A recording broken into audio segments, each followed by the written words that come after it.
Good morning, good afternoon, good evening, and good night, wherever you're joining us today in today's live lecture coming to you from Nkolo Mahadum Wisdom University.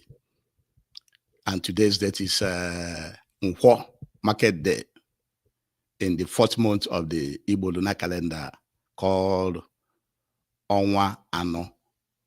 Anyị ka nọ n'ọnwa nke ịnọ, and tata bụ Nkwo, ụbọchị Nkwo n'Igbo lunar calendar.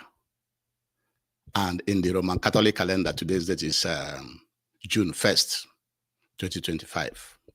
Remember, at Nkolo Mahadum, we always advise you to use your naturally given common sense, which we call Ako Nuche in Igbo language. And we always want to remind you that Nkolo Mahadum Wisdom University was set up to decolonize your mindset, to set you free from mental slavery.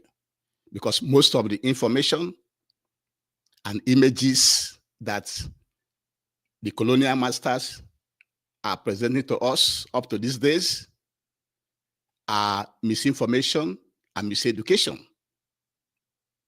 And therefore, we package and present our lectures from an Igbo man, from Biafran, an African perspectives.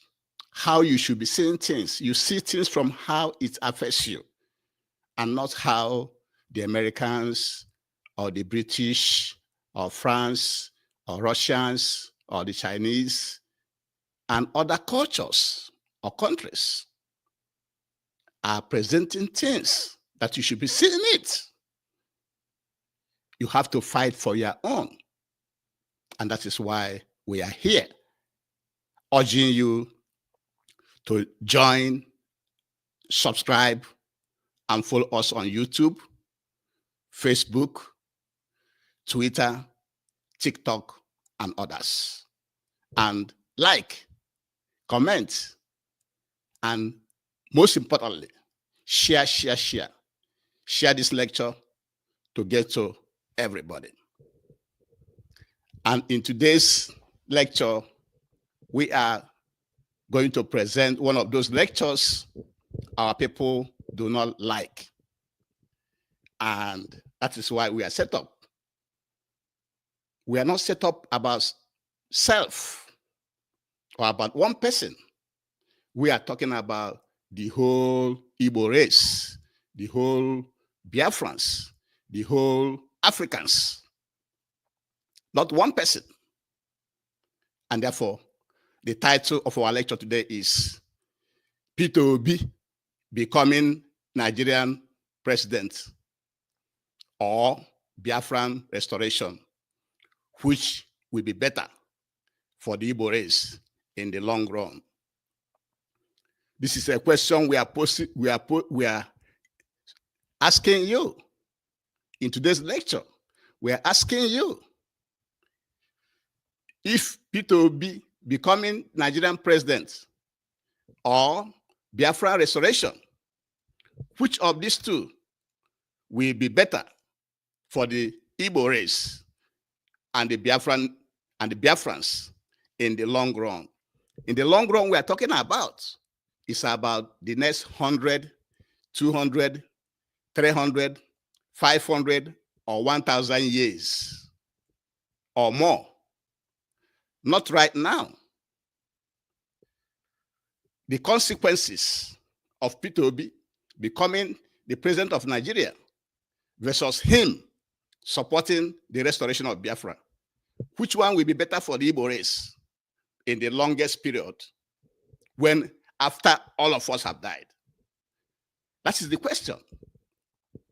And before we delve into all the reasons and rationalities, we have to give you a historical background of Nigeria.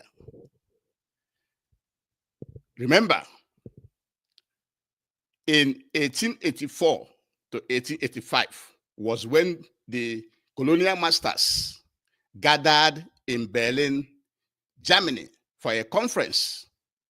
And in that conference, they presented the map of Africa on the table and shared the map of Africa to themselves, thereby creating the current artificial colonial boundaries we have today that we call countries. And after that creation, two brothers can wake up.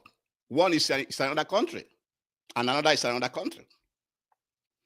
Practically, this happened to even the Yorubas, because some of them are in Benin Republic or somewhere else. So this was how everything started. And then the geographical area given to Nigeria, that we call Nigeria today, was given to the British Empire. And therefore, Britain was the one controlling what we call Nigeria, even up to this day. But in 1914, that is 111 years today, Britain amalgamated what they call the Northern and the Southern Protectorates by Lord Lugard. They made Nigeria one by bringing the North and the South as one entity in 1914 by Lord Lugard. And then they were ruling the country from 1914 to the point of independence, when people started asking for, Africans started asking for independence. And the major people that played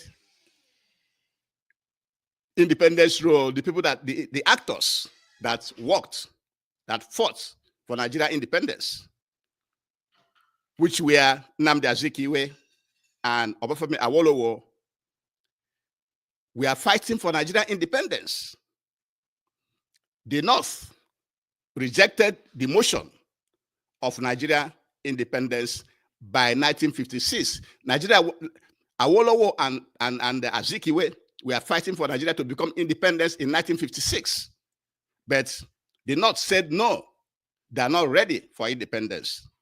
And because they don't have the human capital, they don't have the expertise, they don't have the resources, the human resources to help them to manage their own country, according to Tanko Yakasi.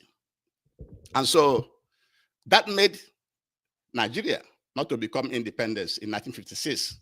That was when they waited for the North to be ready to join, because when Zik and Awo and others, there are others, like Herbert Macaulay and others, we are fighting for Nigeria independence, for Nigeria to get independence in 1956.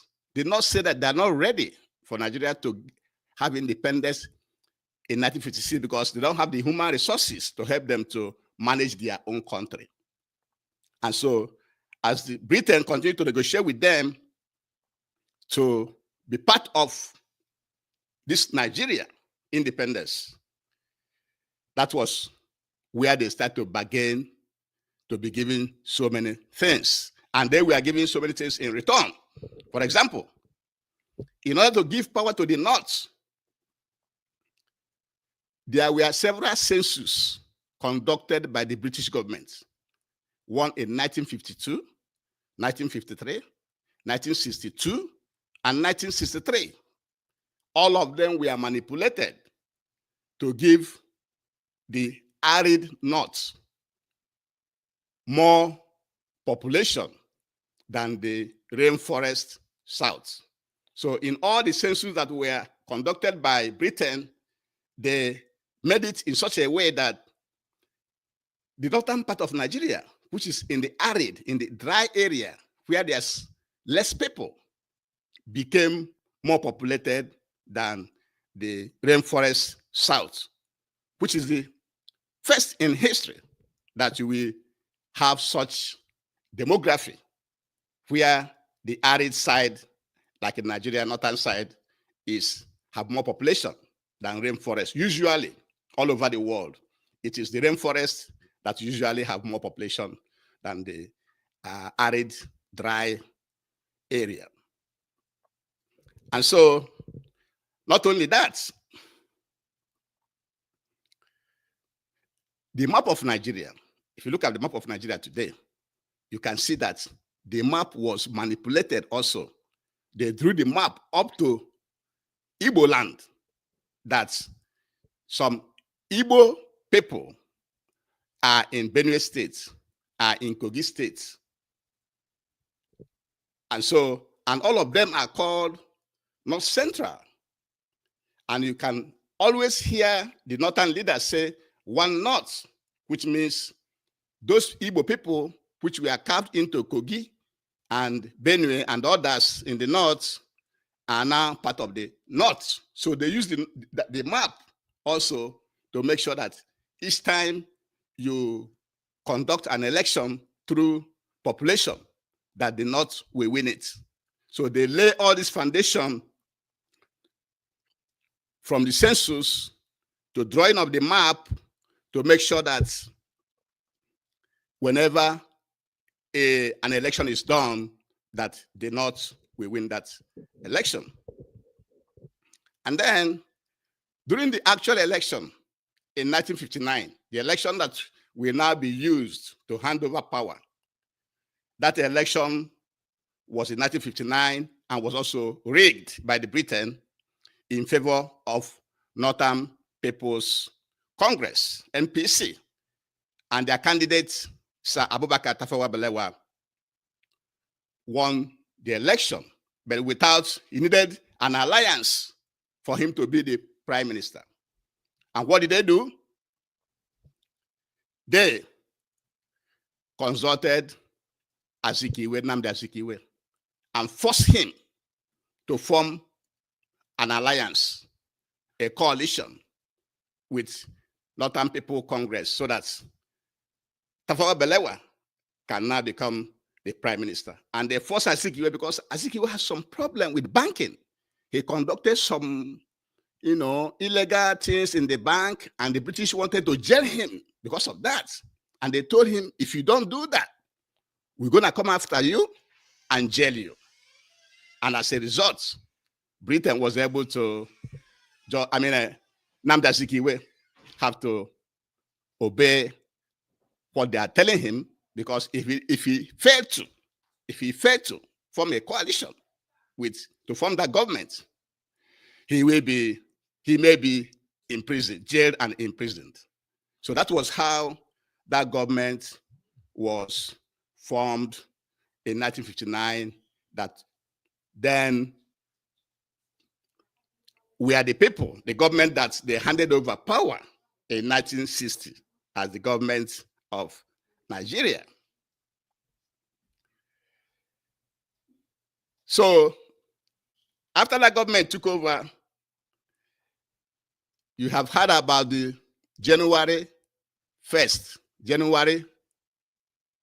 1966 coup, which was the coup that Nigerians conducted to save the country from corruption, from religious extremities, maladministration, and others, which they termed Igbo coup.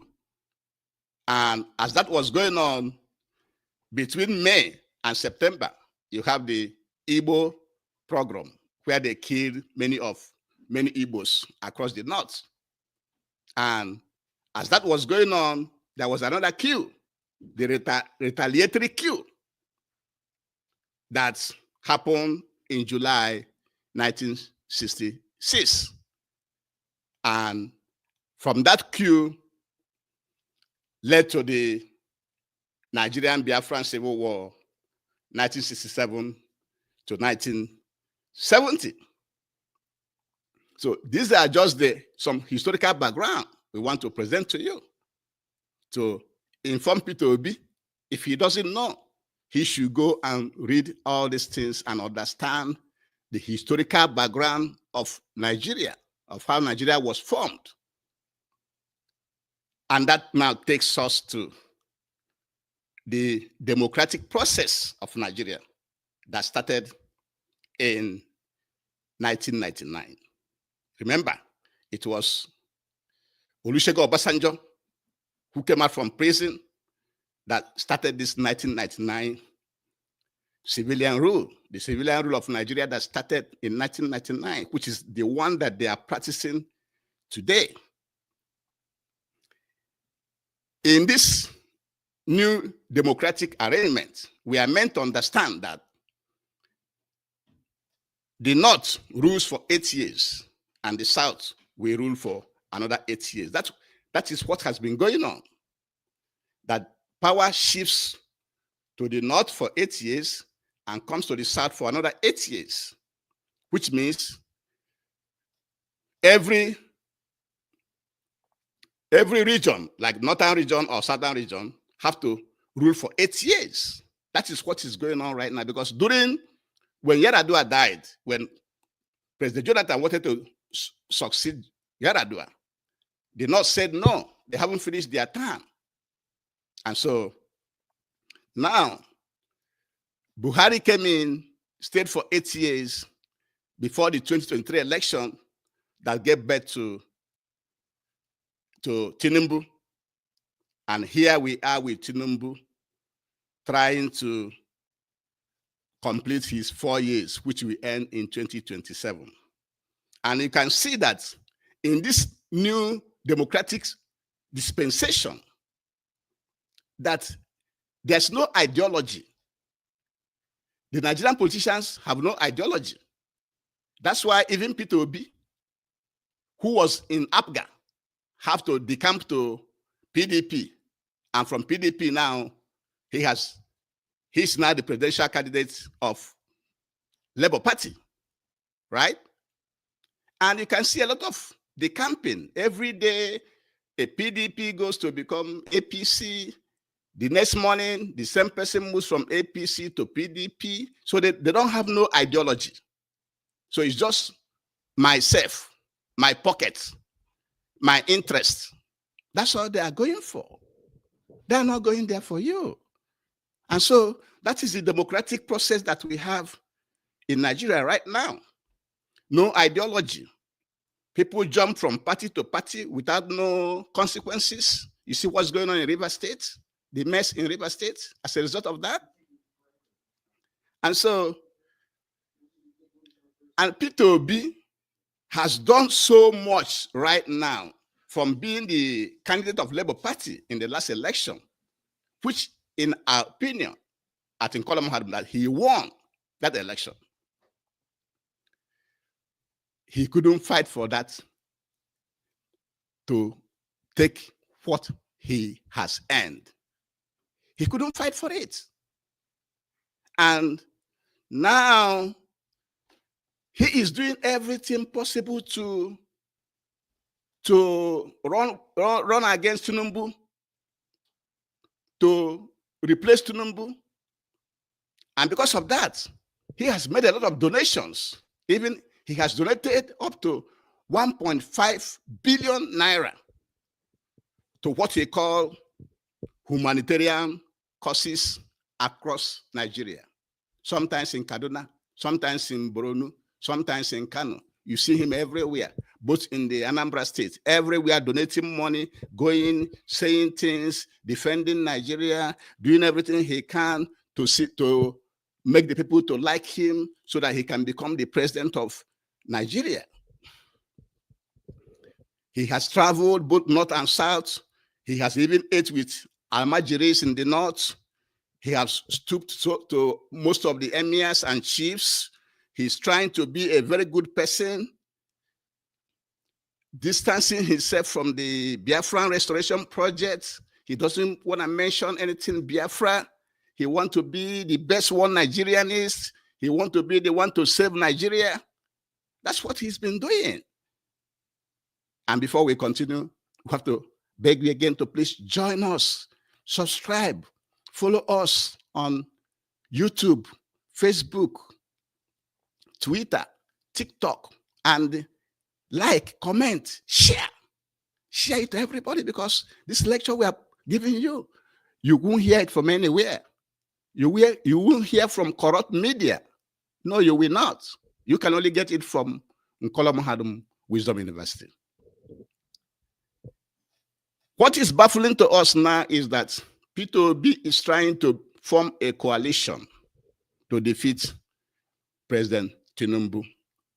And our fear rests with the type of people he's forming that coalition with. People like Nasir El-Rufai and Chibuike Amaechi. Remember, Nasir El-Rufai, during President Jonathan's presidency, he was the one that brought he was one of the people, one of the staunch people that brought APC in, that was criticizing President Jonathan, that was saying that he has the magic to deliver Nigeria, that he has everything it takes to deliver Nigeria. He was also part of the Buhari government for 8 years and blessed with being the governor of Kaduna State. El-Rufai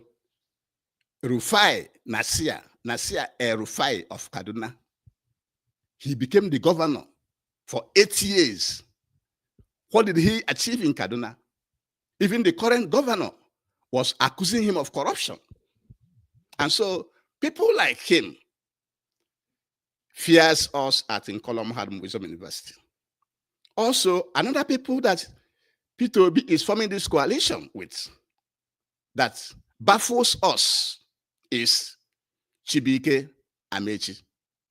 Chibuike Amaechi is an Igbo man who was the transport minister during Buhari administration. He was building railroad all to Niger Republic, another country, without any railroad in Biafra land. In his homeland, there's no railroad. But he is building railroad to Niger Republic. So if P2B can go to this extent,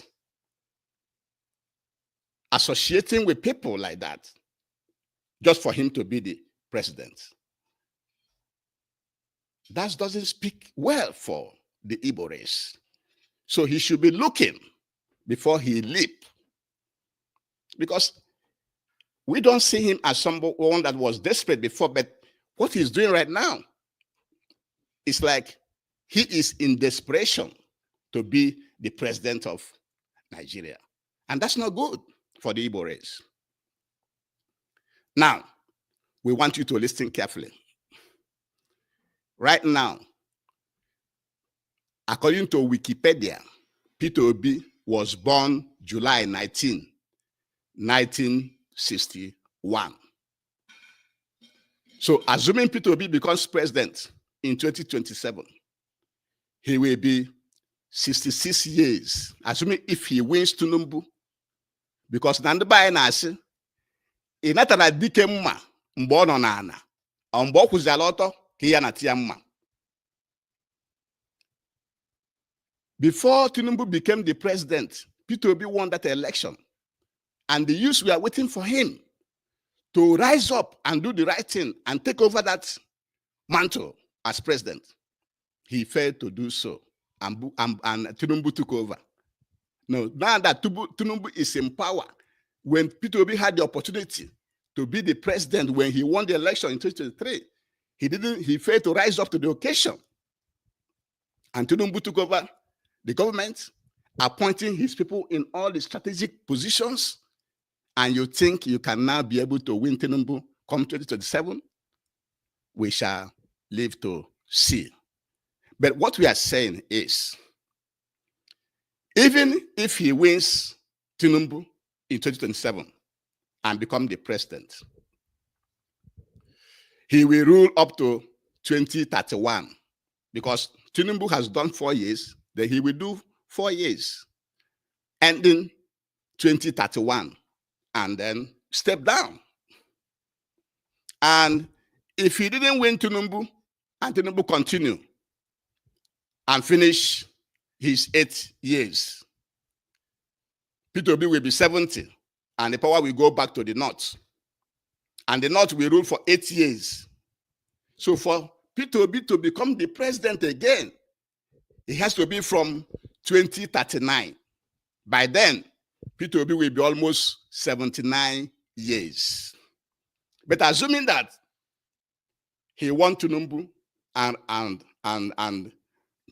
govern the country for 4 years and step down, and then waited until the North finishes their 8 years, which will end in 2039, and he becomes another president again for another 8 years from the South.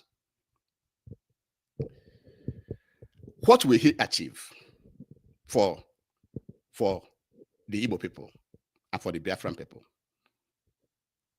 Will he stop the Fulani herdsmen, terrorists, killings across Nigeria, particularly deep into our land in Ebonyi State, Enugu State, Anambra State, Imo State, River State, Bayelsa, and so many other areas across the country? Can he stop it? Our answer at Nkolomwadum is no.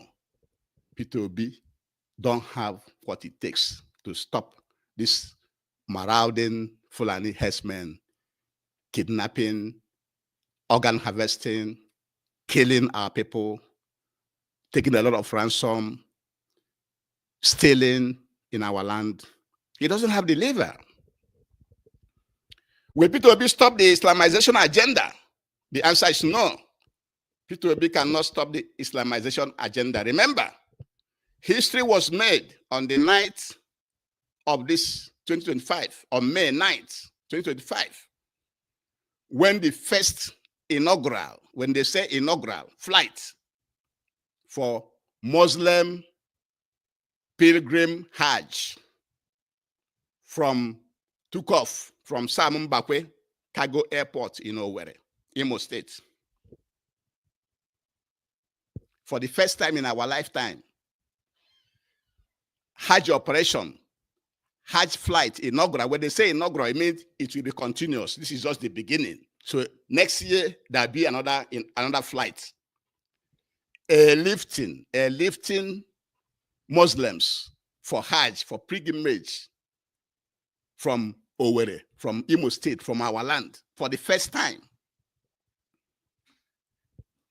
When we are saying these things, some of our people, it will end up in one ear and go out in the other ear.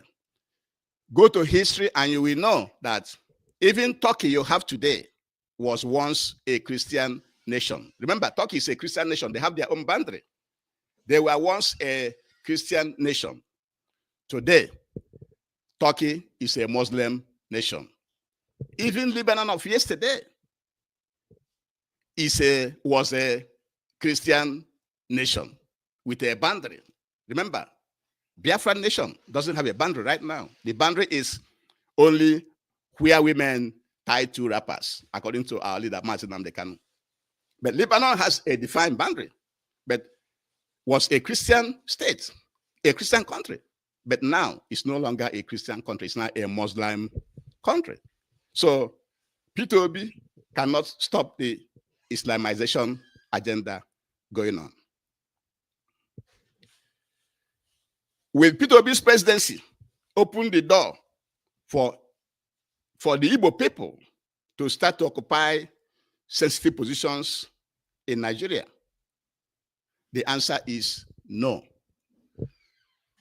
The war ended 1970 up to today. It's about 57 years old. I've been to 2027. Assuming Peter Obi becomes president in 2027, it's going to be 57 years after the war was the first time an Igbo person, assuming he wins, we are saying assuming he wins, it will be 57 years after the war that an Igbo man became the president of Nigeria. So after Peter Obi's presidency, assuming he wins, how long will it take another Igbo person to become president? Maybe 100 years, maybe 200 years. We don't know. And so,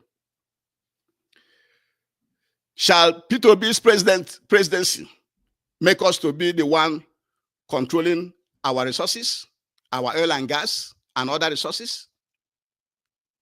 The answer is no. Because even if you become president, you can still see Fulani being the one controlling NNPC.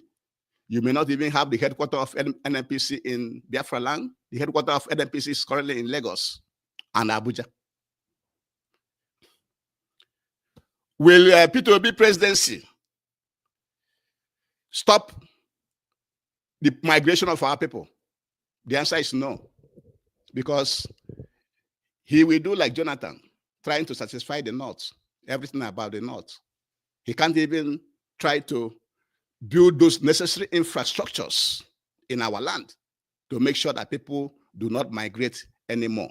You know that the more we are migrating outside, the more we are losing our brain. It's a brain drain. Brain drain. Our people, the best brains are going outside. So Peter Obi's presidency may not stop our people migrating to other countries.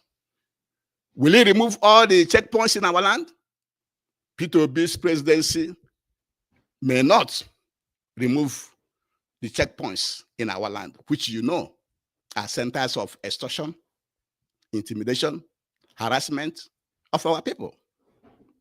Will he stop Igbo profiling? Peter Obi's presidency will not stop profiling of the Igbos. So these are some of the few points we want to highlight to you, to let you know, for you to advise Peter Obi to retract his step and support the Biafran restoration project. Because if Biafra is restored, it will encompass people of the same value system, and that will propel the fastest development we have seen in Black Africa and in the world. Remember that when we were performing regional government in Nigeria, the eastern region of Nigeria was the fastest developing economy in the whole of the world. And so when Biafra is restored with the same value system, that we propel, that we have the highest, the fastest development of any nation in the world. And we shall have security. The Fulani herdsmen, terrorists will be eradicated in our land. This international airport that they are doing guide for us with, international airport will be in every state, because we shall recreate the states in Biafra land. Assuming we still have what they have now, we shall have international airports in Enugu, Anambra, Ebonyi, Rivers, Imo State, Cross River, Bayelsa, and so many other places we have international airports. Anytime you want to travel out, you just go there. From Anambra, you fly to Dubai, or you fly to London or Australia. And when you're coming back, you come back to Anambra State, not going to Lagos. And we shall have seaports all over the place. We have big waters in Ebonyi. We have in Anambra. We have in Imo State. We have in Abia. We have in River State. There will be seaports all over Biafra land. We can't be begging for that, so that we can be exporting. This seaports is not for import, as we are doing right now. It's going to be for exporting of all the goods we shall be manufacturing in Biafra land. Also, we shall be in control of our natural resources, our oil and gas. The people managing our oil and gas will be Biafran people, not people from outside Biafran territory. Also, our border will be very, very well controlled, so that before you come into the country, we have to know whom you are. We have to know what you are coming to do. Our border will be tight. It's not like now they're operating like open border, like in our border with Niger and Benin Republic. It's open. People come in and go at any time. It shouldn't be like that in Biafra. The next important thing that will happen is many industries. There will be many, many industries in Biafra land. Our people will be working. There will be no unemployment in Biafra land. There will be no unemployment. In fact, foreigners will be lining up in our embassies across the world. But in Americans will be begging to come. British people will be begging to come. French people will be begging to come to Biafra land. Australian people will be begging. Russian, the Muslim world, Saudi Arabia, all of them will be begging to come to Biafra land. There will be no employment. They'll be coming there to work and make money, just like many of us are migrating to foreign countries to work and make money. The same way, they will be coming to our land. No Biafran will stay without no employment. And even if the Biafran stays without employment, he'll be giving food, he'll be giving house, he'll be giving money to take care of himself. He cannot suffer, just like Muammar Gaddafi did in Libya. Most importantly, we shall have identity. When people around the world see what is going on, know what is going on in Biafra land, how we are managing our resources, how we are building our country, how we are producing things, they will give us respect. Right now, no African have respect. They see you as a waste pipe. It will give us identity. And that will help us to start to look for our brothers. We shall start to look for our brothers in Haiti. Don't you know that about 90% of the Haitian people are Igbo people? There are also Igbo people in Guinea, in Jamaica, in Ivory Coast, in Benin Republic, and so many other places across the world. We shall start to look for our people, our people.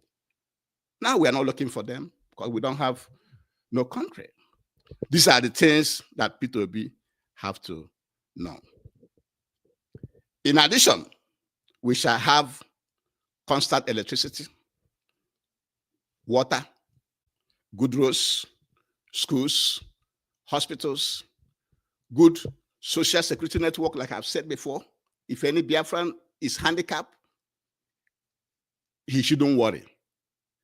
The Biafran state will build a house for him, marry for him, pay for his children's school fees, do everything that is supposed to, giving him because the nation will be a very, very rich nation.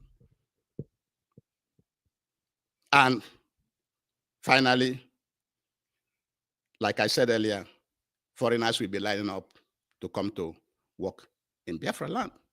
So these are the things that P2B should know, that his incessant test to become the president of Nigeria will not be helpful to the Igbo race. In the long run,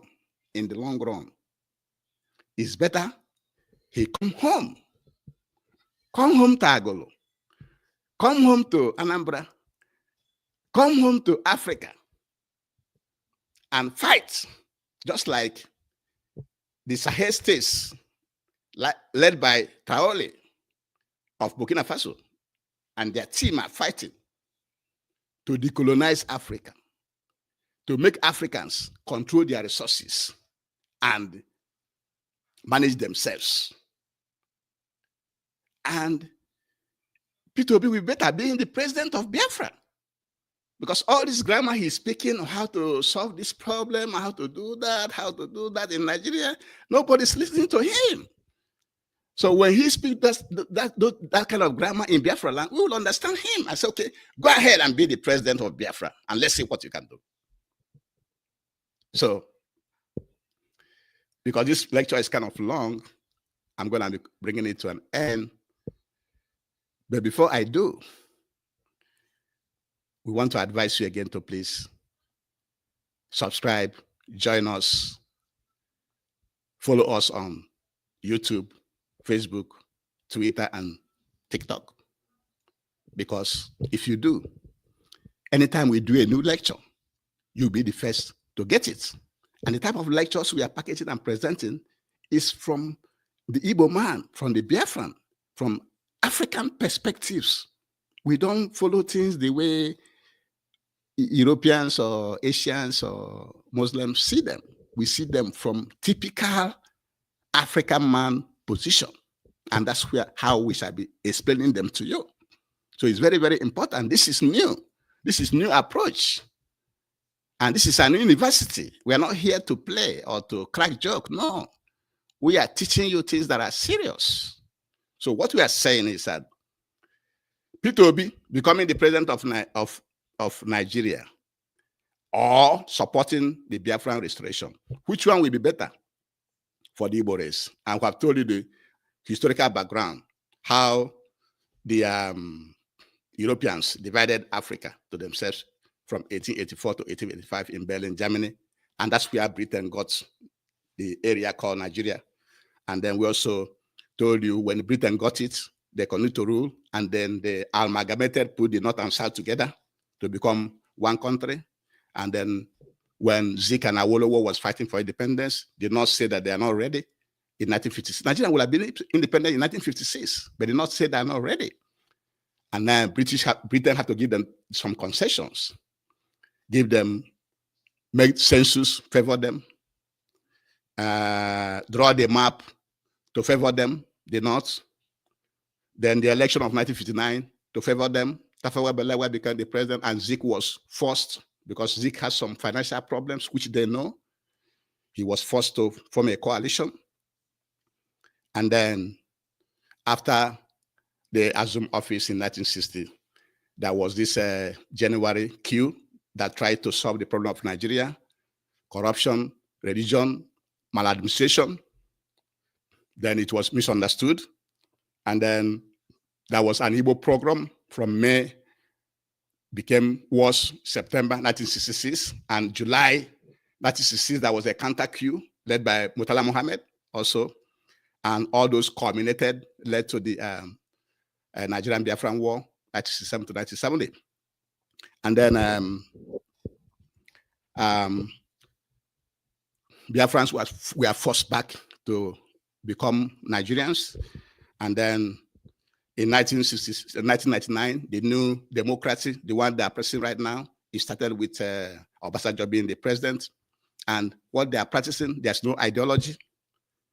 Every politician jumps from Peter to Paul, from north to south. They jump from PDP to APC, tomorrow from APC to PDP without any consequences. And, and that's why Peter Obi himself left APGA to PDP and then to Labour Party right now. And now he's trying to form a coalition. And he won the election in 1923 election. He won it. He couldn't defend it. And now he wants to defeat Tinubu. That's why we said in Igbo land,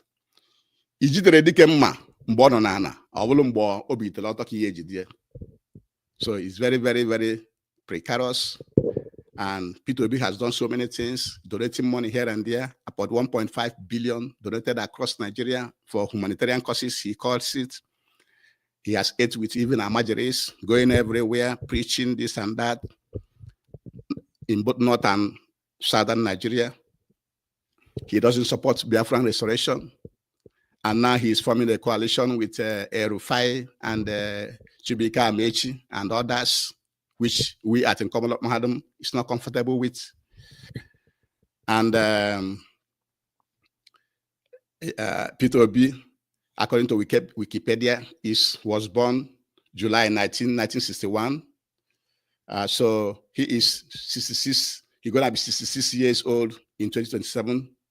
2027, he'll be 66 years old. So even if he wins Tinubu and rule from 2027 to 2031, he'll be 70 years old. If he didn't win Tinubu and Tinubu wins, another election will be conducted after 2031, and power will go to the north. So power will come down from the north after 2039, after 8 years. If you add that 8 years to Peter Obi's age, then Peter Obi will be almost 78 years old when power will return back to the south. But we are saying here, assuming he wins the election, what will he do to benefit the Igbo man? To make sure the Igbo man doesn't lose in future, in the long run, in 100 years, 300 years, 500 or 1,000 years coming. what is he going to do? Is he going to stop the Fulani herdsmen killing across the Nigeria, kidnapping and organ harvesting? Can he do that? The answer is no. Can he stop the Islamization going on? Test flights carrying Muslims from Imo State, Iwore, just started this year, and it will continue from next year going. Can he stop it? He cannot. Will his being president open the door for Igbo to start to occupy their rightful place in Nigeria? The answer is no.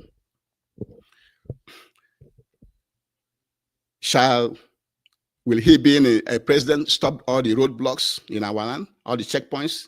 The answer is no. Will he stop the migration of Igbo people outside Igbo land? The answer is no. So, will he make the Igbo people, the Biafran people, to control their resources by themselves and manage it by themselves? The answer is no. So, if he cannot do all this, why can't he support the Biafran restoration? Biafran restoration is what we help Ndi Igbo to be in charge of ourselves for centuries of years to come. By then, we are all dead and gone. And we are telling people that the Biafran restoration is better for the Igbo race because it will be made up of people with the same value system, and people with the same value system will produce or provide or propel the highest, fastest development in human history.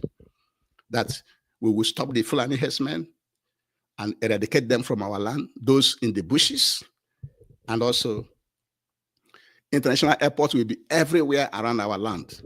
We can travel from our land to anywhere we want and come back to our land, not going to Lagos.